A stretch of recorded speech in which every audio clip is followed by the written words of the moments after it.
किसी आदमी के पास एक छोटा सा खूबसूरत कुत्ता और एक गधा था। वो कुत्ते से बहुत प्यार करता और उसे अपने पास बिठाकर खाना खिलाता। कुत्ता भी हर वक्त उसके पीछे पीछे दुम हिलाता फिरता और जहां वो जाता साथ हो लेता। एक दिन गधे ने खिड़की में सर डालकर कमरे में झांका। कुत्ता उस वक्त मजे से खाना खा रहा था और मालिक पास बैठा उसे चमका रहा था। गधा उसे देखकर जल ही गया और दिल में कहने लगा, आखिर मालिक इस कुत्ते को इतना प्यार क्यों करता है?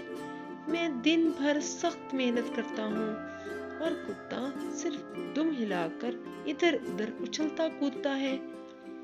उसने सोचा कि अगर मैं भी कुत्ते की तरह उछलने कूदने दुम हिलाने लगूं तो मालिक मुझे भी इसी तरह प्यार करेगा।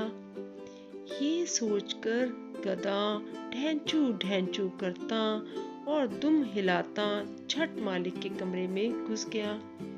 उसने आसमान की तरफ मुंह उठाया, दांत निकाले और ऐसी तेजी से दुम हिलाई कि शीशे और चीनी के बर्तन मेज पर से गिरकर चूर चूर हो गए। फिर उसने उछलकर अगले पांव मालिक की गोद में रख दिए। मालिक बहुत घबराया और ये देखकर कि गधा पागल हो गया है, जोर जोर से चिल्लाने लगा, दौड़ो दौड़ो।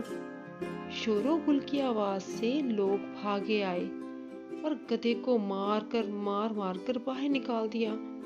बेचारा गधा दिल में कहने लगा, जो कुछ कुत्ता करता है वो ही तो मैंने किया था, मगर वो उसे प्यार करते हैं और मुझे मारते हैं।